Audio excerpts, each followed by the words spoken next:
আয়াত ২৭। ইয়া বনি আদম লা ইফতিনান্নাকুমুশ শাইতানু কামা আখরাজা আবাওয়াইকুম মিনাল জান্নাতি ইয়ানজি'ু আনহুমা লিবাসাহুমা লিয়ুরিয়াহুমা সাওআতিহিমা ইন্নাহু ইয়ারাকুম হুয়া ওয়া কাবিলুহু মিন হাইথু লা তারাউনাহুম ইন্না জাআলনাশ শায়াতিনা আউলিয়াআ লিল্লাযীনা লা ইউমিনুন। অনুবাদ: হে বনি আদম, শয়তান যেন তোমাদেরকে কিছুতেই প্রলুব্ধ না করে।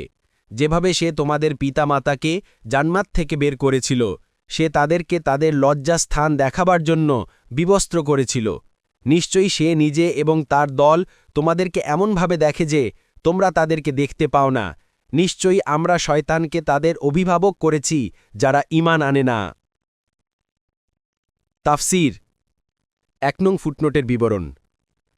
মানুষের এ দুর্বলতা আঁচ করে শয়তান সর্বপ্রথম হামলা গুপ্তাঙ্গ আচ্ছাদনের উপর করেছে। তাই মানুষের সর্বপ্রথম মঙ্গল বিধানকারী শরিয়াত গুপ্তাঙ্গ আচ্ছাদনের প্রতি এতটুকু গুরুত্ব আরোপ করেছে যে ঈমানের পর সর্বপ্রথম ফরজ গুপ্তাঙ্গ আবৃত করা।